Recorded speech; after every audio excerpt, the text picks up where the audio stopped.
Assalamualaikum warahmatullahi wabarakatuh. Halo pemirsa, kembali lagi bersama saya dalam MUI Sepekan, program yang menyajikan rangkuman berita-berita penting dan menarik dari Majelis Ulama Indonesia selama satu pekan terakhir. Bersama saya, Skarulandari, segera kita simak MUI Sepekan selengkapnya hanya di MUI TV, rujukan umat, inspirasi dunia.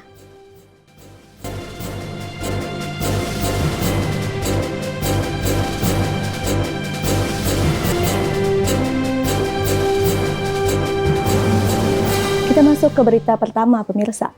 Komisi Dakwah Majelis Ulama Indonesia menggelar fokus group discussion dengan tema Gerakan Ayah Teladan sebagai bagian dari upaya memperkuat peran ayah dalam pendidikan karakter anak dan pembinaan keluarga Islami. Dalam diskusi ini, MUI menyoroti pentingnya kehadiran figur ayah yang aktif, bertanggung jawab, dan menjadi teladan bagi anak dalam kehidupan sehari-hari. Berikut liputannya. Gerakan Orang Tua Teladan Indonesia. Kemudian nanti dari hasil pembahasan ini akan dijadikan buku yang disebarkan kepada imam-imam masjid, khotib-khotib, kemudian juga kepada penceramah, para dai, agar mereka bisa menyampaikan tentang pentingnya tanggung jawab seorang bapak untuk menciptakan keluarga yang sakinah mawaddah warahmah, kemudian mendidik anak-anaknya. Karena kadang-kadang sekarang ini banyak sekali dalam keluarga yang kehilangan figur bapak. Jadi kita ingin menghidupkan gerakan orang tua teladan Indonesia.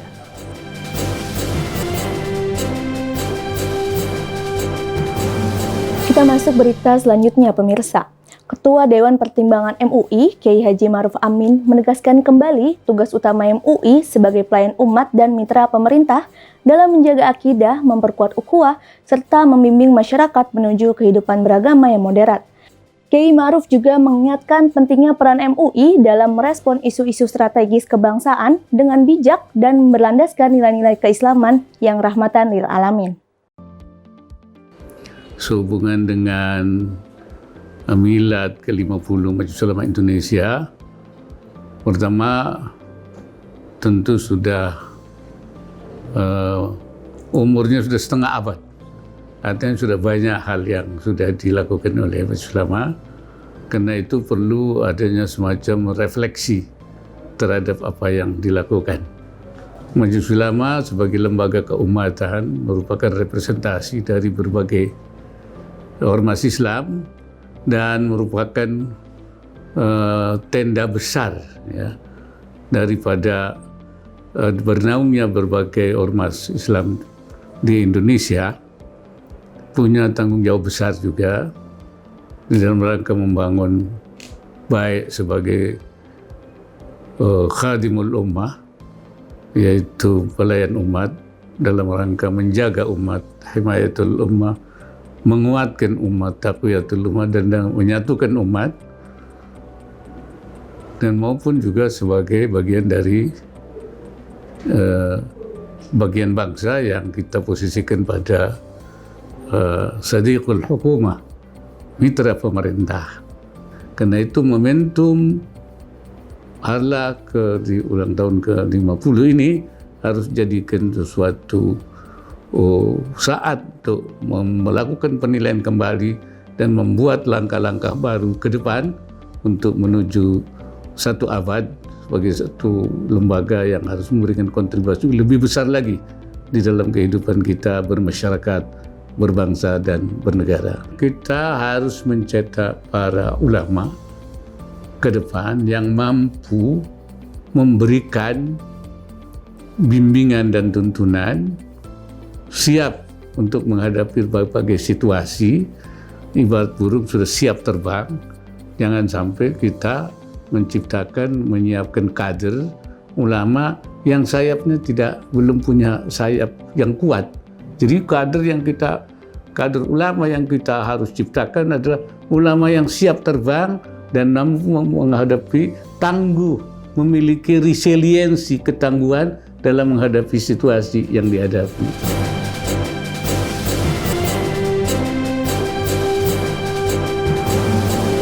Wakil Gubernur Aceh Haji Fadlullah melakukan silaturahmi ke kantor Majelis Ulama Indonesia Pusat untuk berdiskusi dan menjalani sinergi dalam menghadapi berbagai persoalan keumatan di Aceh. Dalam pertemuan tersebut, dibahas sejumlah isu strategis seperti terkait tanah wakaf, penguatan pendidikan Islam, penanggulangan paham radikal, serta peran ulama dalam menjaga nilai-nilai keislaman di tengah masyarakat Aceh yang religius. Berikut liputannya. Kedatangan kami adalah ingin menyampaikan tentang beberapa hal di daerah. Salah satu adalah tentang tanah wakafnya Blang Padang yang saat ini statusnya sedikit ada permasalahan di Aceh. Tapi sebagai tempat rujukan di pusat yaitu MUI, kami telah menyampaikan semua aspirasi dan insya Allah oleh Pak Sekjen dan seluruh pejabat MUI tadi akan mengeluarkan suatu rekomendasi untuk pemerintah Aceh.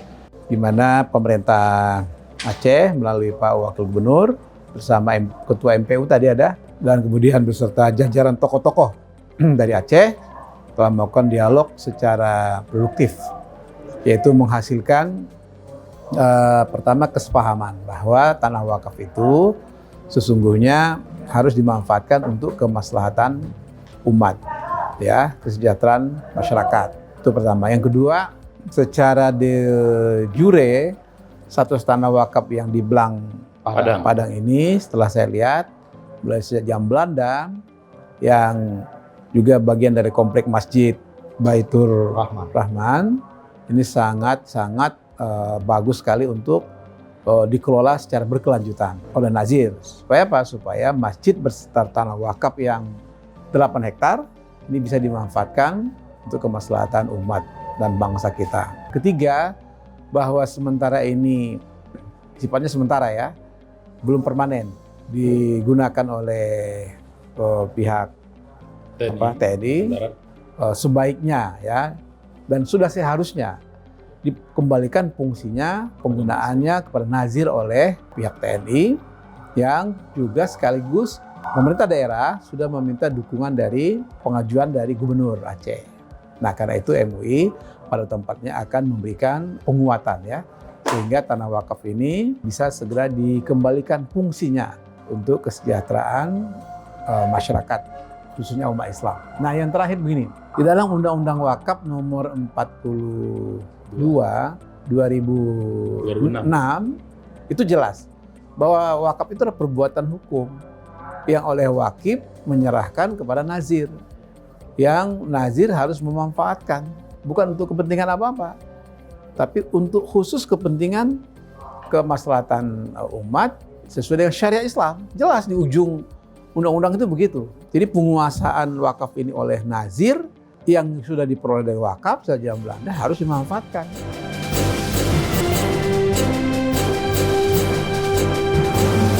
Dalam rangka memperingati miladnya yang ke-50 tahun, Majelis Ulama Indonesia menggelar rangkaian kegiatan yang mencerminkan kiprahnya selama setengah abad dalam melayani umat dan bangsa. Apa saja rangkaian kegiatannya? Mari kita simak cuplikannya.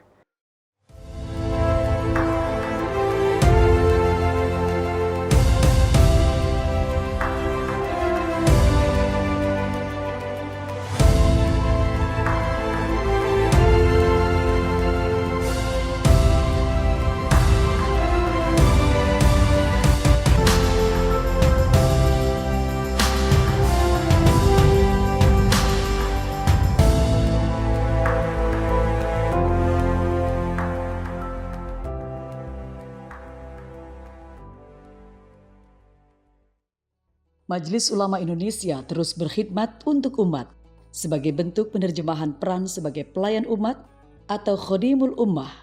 MUI menggelar berbagai program semarakan milad ke-50 tahun. Rangkaian kegiatan tersebut adalah Halaqah Dakwah bertema revitalisasi dakwah kebangsaan dan anti hoaks, adalah untuk merespon tantangan informasi digital dan memperkuat peran dakwah kebangsaan. Halaqah ini dilaksanakan di Aula Majelis Ulama Indonesia pada hari Rabu tanggal 16 Juli 2025. Khitanan massal dan pengobatan gratis yang dilaksanakan Rumah Sakit Sari Asih Tangerang pada tanggal 20 Juli 2025 dan dilanjutkan pengobatan gratis di Wisma Khodimul Ummah MUI, Matraman, Jakarta pada hari Senin tanggal 21 Juli 2025. dakwah dan konseling bagi para narapidana dan penyalahgunaan narkoba di Lapas Pemuda Kota Tangerang pada hari Kamis 17 Juli 2025. Isbat pernikahan massal sebanyak 40 orang pasang untuk mendapatkan akte pernikahan di Kecamatan Pakuhaji, Kabupaten Tangerang. Dan isbat resepsi pernikahannya dilaksanakan di Tiga Raksa, Kabupaten Tangerang. Ziarah ke pemakaman Ketua Umum Majelis Ulama Indonesia yang telah mendahului kita, yaitu makam almarhum Buya Hamka, dan ziarah ke makam Ketua Umum MUI Kiai Haji Syukri Ghazali, almarhum Kiai Haji Hasan Basri, almarhum Kiai Haji Ali Yafi di Taman Pemakaman Umum Tanah Kusir, Jakarta. Makam almarhum Kiai Haji Ahmad Sahal Mahfudz di Pati, Jawa Tengah. Dilanjutkan ziarah ke makam Sekretaris Umum MUI di Taman Makam Pahlawan Kalibata, Jakarta Selatan. Kemudian dilanjutkan ziarah ke makam Sekretaris Jenderal Majelis Ulama Indonesia Kiai Haji Ikhwan Syam di Karawang dan ziarah ke makam tokoh Islam di daerah. Kegiatan berikutnya adalah khataman dan simaan Al-Quran yang dilaksanakan di Masjid Al-Mutmainnah Khodimul Ummah Majelis Ulama Indonesia Pusat pada tanggal 22 dan 23 Juli 2025. Pekan makan bergizi bagi santri dan siswa madrasah dilaksanakan di 2 tempat, yaitu di Yayasan Al-Jihad Salahuddin Al-Ayyubi Tanjung Priuk pada tanggal 24 Juli 2025 dan pada tanggal 25 Juli 2025 di Pondok Pesantren As-Siddiqiyah Kebonjeruk, Jakarta Barat. Kegiatan berikutnya adalah pameran buku serta bedah buku karya pengurus MUI yang dilaksanakan di Asrama Haji Pondok Gede, Jakarta pada tanggal 26 Juli 2025. Rapat konsolidasi organisasi Majelis Ulama Indonesia diadakan di Asrama Haji Pondok Gede dan dihadiri oleh 34 Majelis Ulama Indonesia seluruh provinsi Indonesia. International Annual Conference on Fatwa Studies Majelis Ulama Indonesia yang diikuti oleh lebih dari 60 orang peserta terpilih pada tanggal 26 hingga 28 Juli 2025 di Hotel Saripan Pasifik, Jakarta. MUI berkhidmat untuk kemaslahatan umat dan keharmonisan bangsa.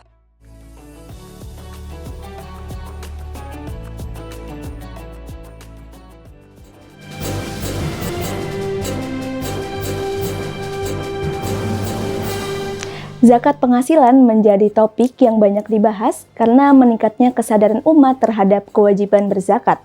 Berbeda dengan zakat mal atau zakat fitrah, zakat penghasilan dikenakan atas pendapatan rutin seperti gaji, honorarium, atau penghasilan profesional dengan nishab dan kadar tertentu. Lalu bagaimana fatwa MUI memberikan edukasi bahwa zakat penghasilan berbeda dengan zakat lain? Dan informasi ini sekaligus mengakhiri jumpa kita dalam MUI Sepekan pada episode kali ini. Akhir kata, saya Skarulandari, mewakili seluruh kru yang bertugas pamit undur diri. Terima kasih atas perhatian Anda. Tetap saksikan MUI Sepekan hanya di MUI TV. Rujukan umat, inspirasi dunia. Wassalamualaikum warahmatullahi wabarakatuh.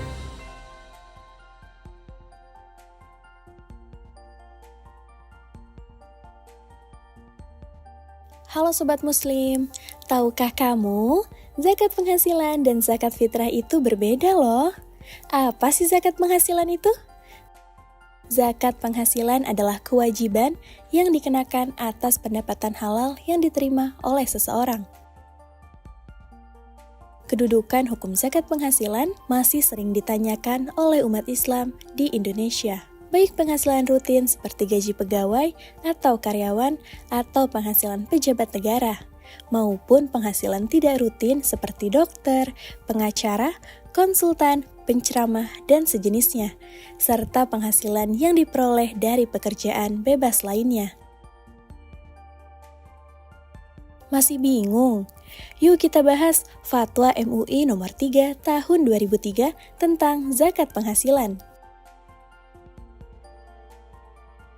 Berikut adalah ketentuan mengenai pembayaran zakat penghasilan. 1. Semua bentuk penghasilan halal wajib dikeluarkan zakatnya dengan syarat telah mencapai nisab atau batas minimum harta dalam 1 tahun. yakni senilai emas 85 gram. 2. Zakat penghasilan dapat dikeluarkan pada saat menerima jika sudah cukup nisab. 3. Jika tidak mencapai nisab, maka semua penghasilan dikumpulkan selama 1 tahun, kemudian zakat dikeluarkan jika penghasilan bersihnya sudah cukup nisab. 4. Besarnya zakat yang harus dikeluarkan adalah 2,5% dari total penghasilan setelah dikurangi kebutuhan pokok dan kewajiban hidup. Pastikan kamu memenuhi semua ketentuannya ya. Menunaikan zakat penghasilan bukan hanya kewajiban, tetapi juga wujud kepedulian kita terhadap sesama. Dengan membayar zakat, kita tidak hanya membersihkan harta, tetapi juga berkontribusi dalam membangun kesejahteraan umat. Yuk, jadikan zakat sebagai bagian dari kehidupan kita, agar keberkahan senantiasa menyertai rezeki yang kita peroleh. Semoga Allah Subhanahu wa Ta'ala menerima amal ibadah kita dan melimpahkan keberkahan dalam setiap langkah kita. Wallahu a'lam bishawab.